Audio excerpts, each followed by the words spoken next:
Chapter 10. Gyuyo. From the time he was born, everything had been decided for Gyuyo, what he would do, what he would be.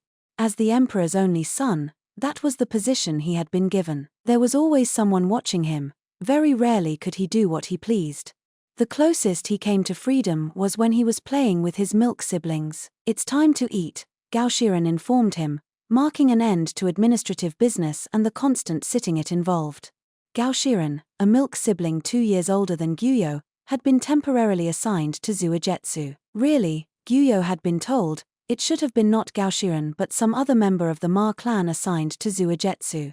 As Gyuyo's bodyguard and second-in-command, Gao Shiren, although he had been known by a different name at the time, could hardly be replaced.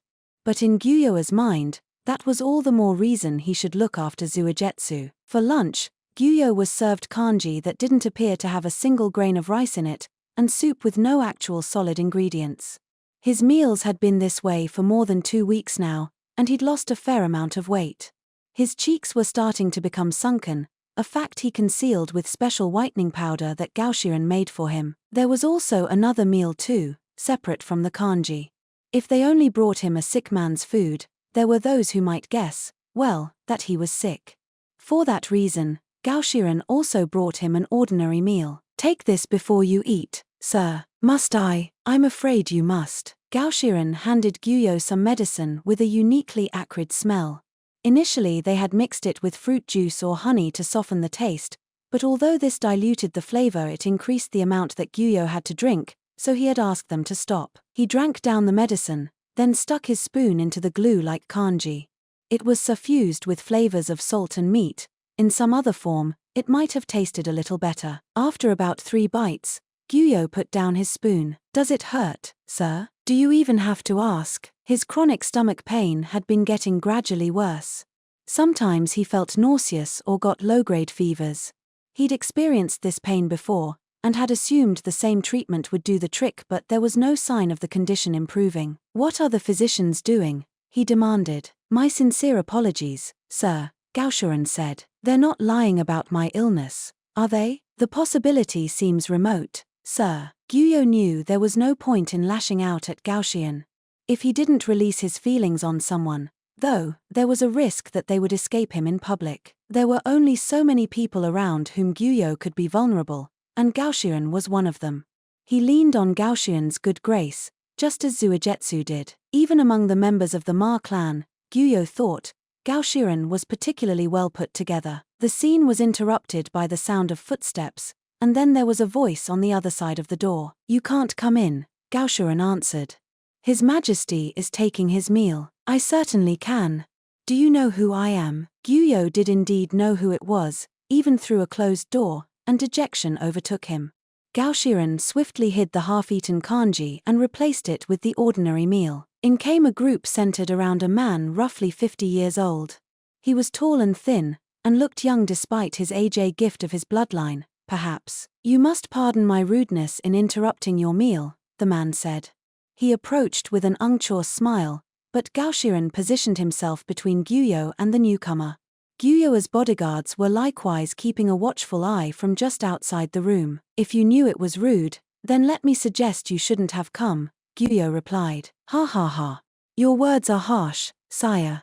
Are you really so stern even with your uncle? His uncle, that was to say, the older brother of Gyuyo's mother, Anshi. His name was Hao, mm.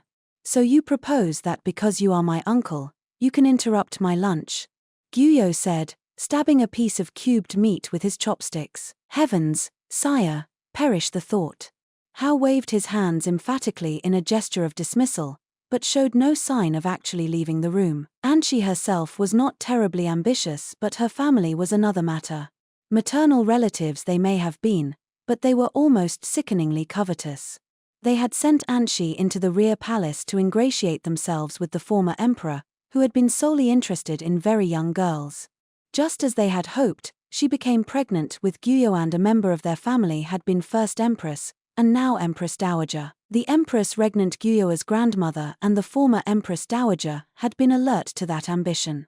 That was why, so long as she had been alive, no maternal relative of Gyuyo's had been appointed to any important position. However, After the Empress regnant had died and Gyuyo had ascended to the throne, his family began to assert themselves.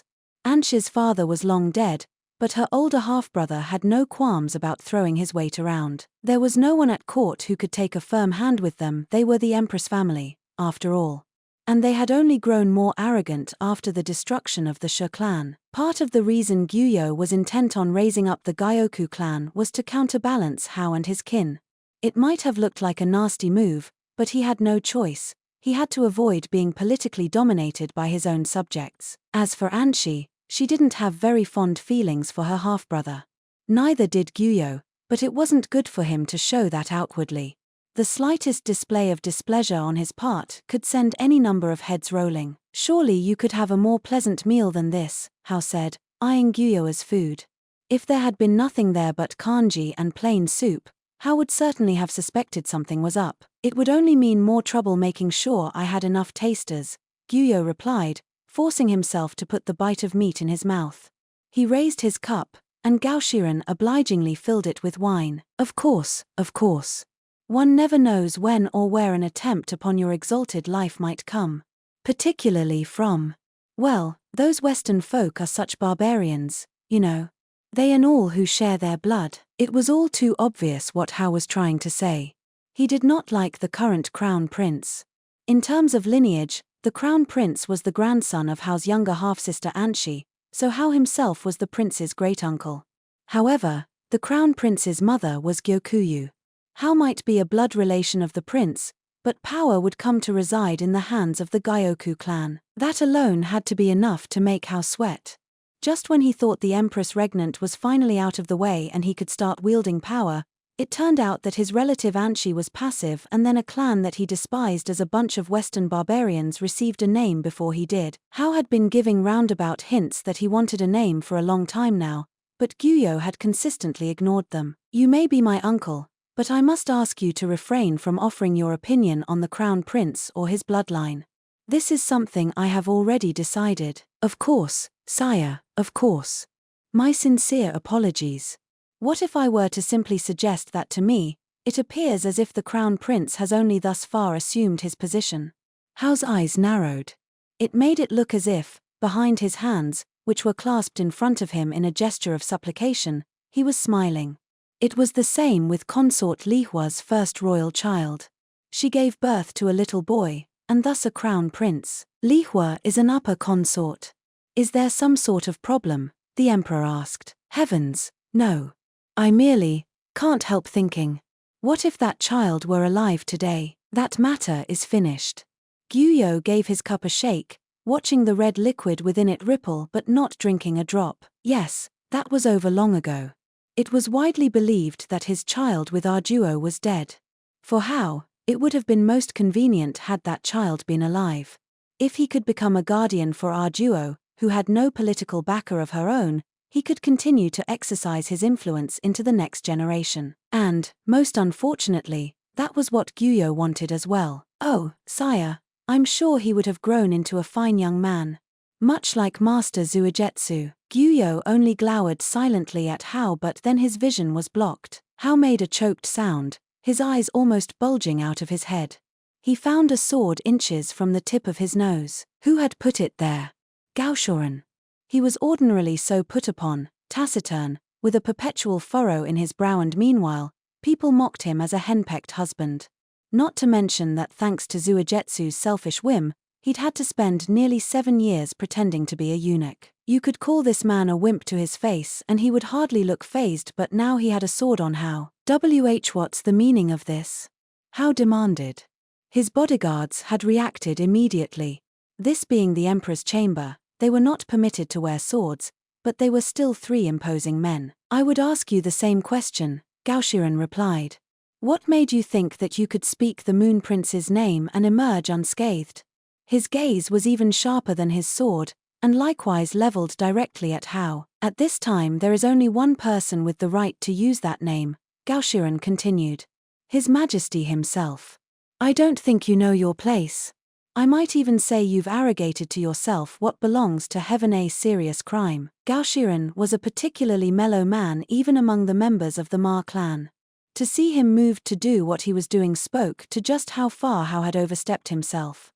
To speak Zuigetsu's name aloud was as good as to assert that he held a position equal to the emperor's. Hao's guards didn't move, they couldn't. Gao Shiren would lop off Hao's head before they could stop him. For that matter, the guards would probably end up dead, as well. Gaoxian was just that good a swordsman. Even back when Guyo and Arduo had wrestled with him 2 against 1, they never stood a chance. It crossed Guyo's mind that it might be nice to simply let Hao lose his head here and now.